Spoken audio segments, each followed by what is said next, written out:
So I got to rant about something. All right. I know Gassy already made a video with over 500,000 views on this shit already. And as I was writing this, Jimmy Drives also made a video about this shit. So I'm just in the shitter now. But I don't got nearly as much traction. So stealing video ideas, even though this shit's been, cooking since before I even made automotive content, it won't get me put in a twit longer. I just got to be angry for a second, man. Why are cars so fucking big? There's like at least 5 million examples over the past few years of cars that used to be normal sized. Things you can like actually use on the road without being a nuisance to others. And you could still be safe. Now, these niggas got cars that are the size of a fucking province. So I'm going to talk about the most egregious, fucked up cases of this, as well as digging into why it's happening with each of them. Although the answers are pretty simple and they're all extremely stupid. Anyways, judging from the thumbnail, you probably know which car I'm going to talk about first here. I hate this fucking car.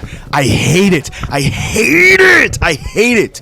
Look at this. Look at this. Look at the height of this fucking grill. Not the roof, the grill.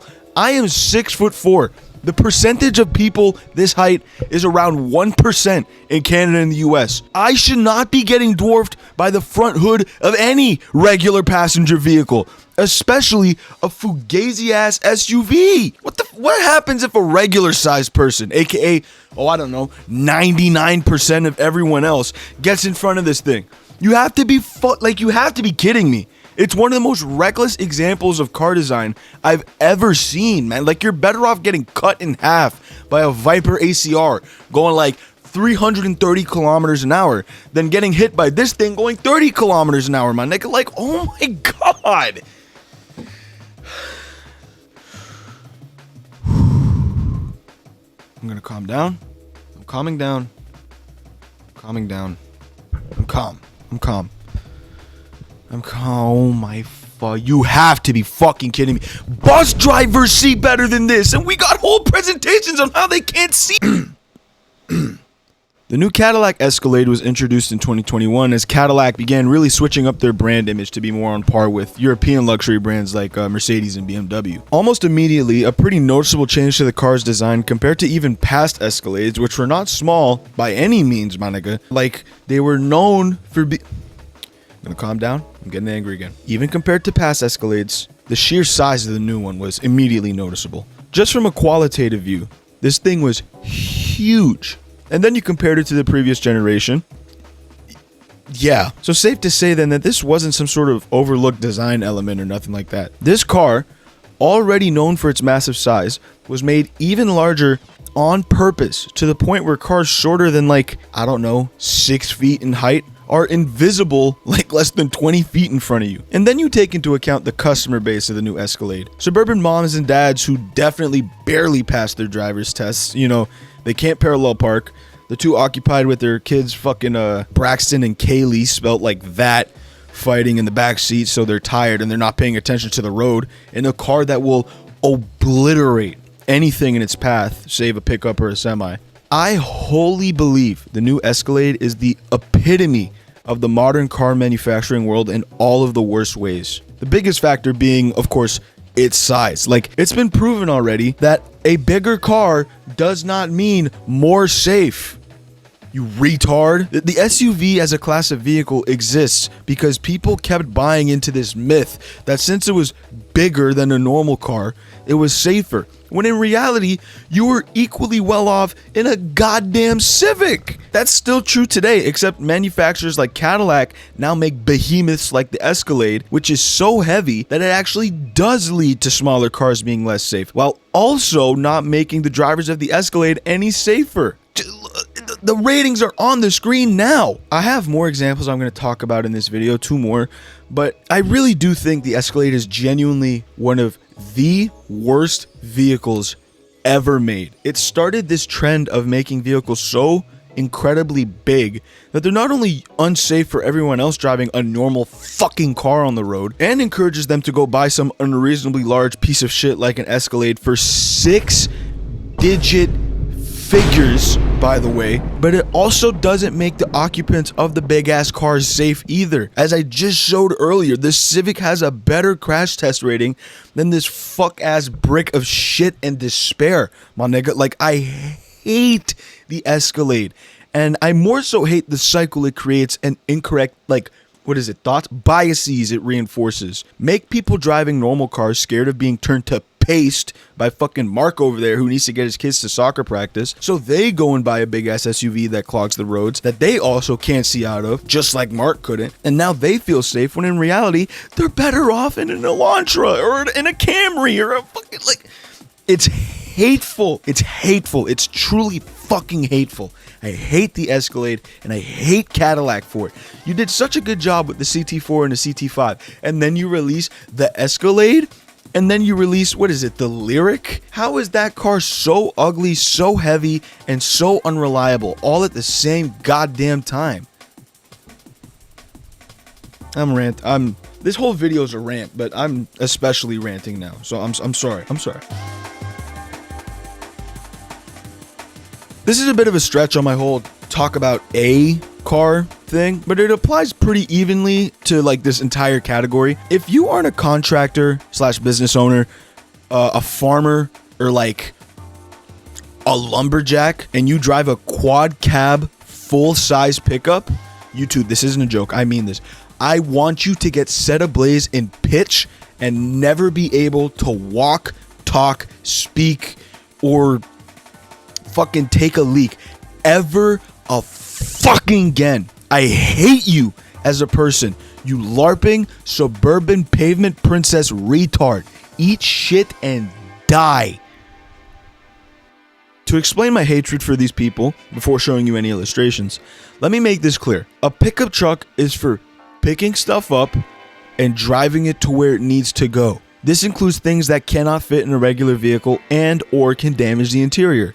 Things like lumber, concrete, bobcat diggers, zero-turn mower, marble statue of your wife or husband, I don't know, mulch.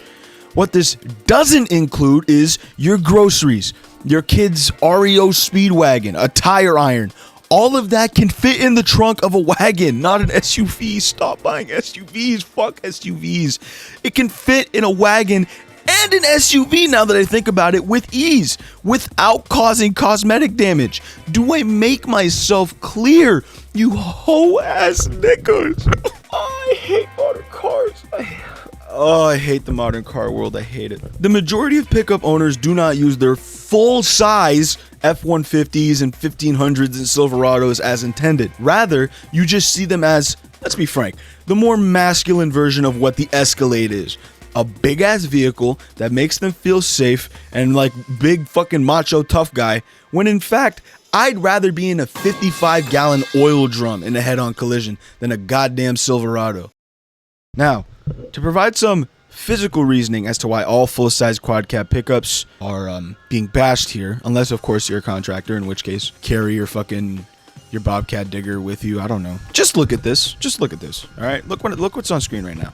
All right. These shitty ass pickups haven't changed their bed space in decades. Literal dozens of years. The bed space of an equivalent 1500 has been the same since before I was born. That is 18 years ago. Well, I'm getting a call. Nate, I'm filming a video right now. You're gonna be in it. Say you hate big cars. Say you hate SUVs, my nigga. Oh my god, bro. Don't get me started on SUVs, bro. Bro, I've been recording for 10 minutes. My blood pressure rose. I fucking hate them. I hate all the SUVs, bro. They're too big. Thank you. Everything. A lot of people watching this video lost the hair on their head before Ram made the bed of a 1500 bigger.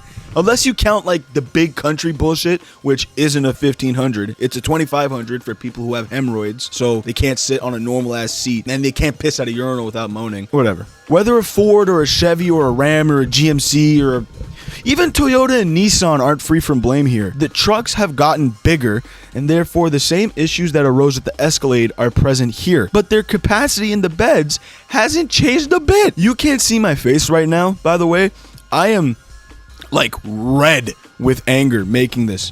They're so detrimental. These big ass vehicles are so detrimental to road safety. See, this is why I want better public transit. All right, I want better public transit so we can take these people who clearly just blindly listen to the fucking goblins and mini Hitlers who work at dealerships and get them off of the road and into a train or a bus where they can only hurt each other and not me. We have a problem. And the whole save the environment thing, but like that takes a back seat when it comes to getting fucking Mick or Stephanie off my road so they don't text and drive behind the wheel of a pickup that weighs like 3 tons without understanding the amount of space the thing takes up.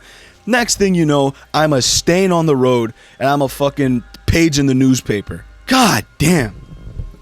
Fuck. Is it just me, or are these not small cars anymore?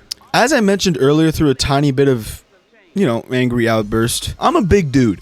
So imagine my surprise when my parents got a Civic as their new car, and it was now going to be the car that I was going to use to drive to school. And I found myself comfortably fitting in the driver's seat.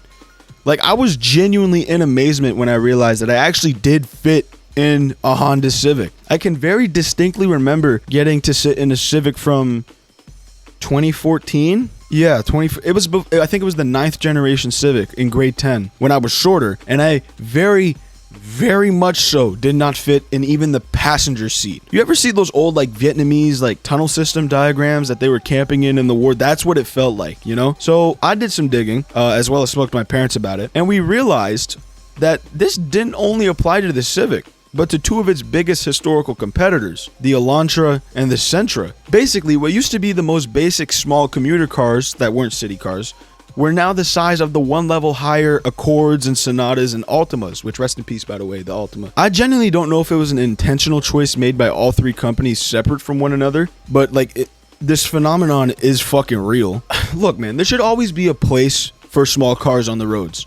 A majority of people aren't interested in driving, but still have like other people they need to bring to school or to college or to work, or like carpooling with, bringing them to parties like motives. You don't need what used to be considered a mid-sized car to do that. A small sedan would be cheaper on gas, is better for the environment, takes up less space on the roads, while also fulfilling all of those roles. Yet the names for the staple small cars of these brands now represent their mid-sized sedans.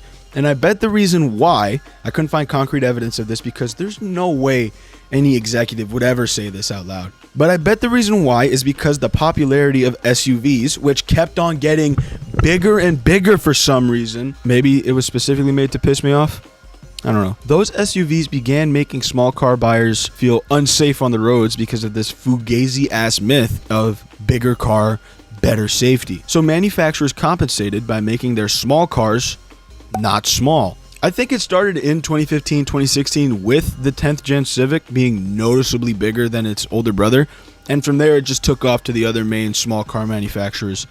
Other than one, if you haven't noticed, which somehow, if you haven't, you might have lead poisoning. There's one big name missing from this section, the Corolla. Like, just from a first look, it's pretty obvious that Toyota seemed to be the only ones that kept their small car a small car while letting the Camry keep its role as the mid-size sedan. I might be looking into this too much, but I think it says something that the company known for safety was the only company of the sort of like big 4, Toyota, Nissan, Honda, and Hyundai, and I guess you could count Kia, but just people would rather buy a Hyundai. I don't know. Of that big 4, they were the only ones to keep their small cars the same size during the rise of cars becoming bigger and heavier. Maybe they trust their cars more than the other 3 do regarding safety. So like in the end, just as per usual, Toyota's the best company ever. Or they just like made an executive decision to not follow through with the same bullshit the other 3 did. And, stick with their system that they've had since the 70s of small, mid, large, which is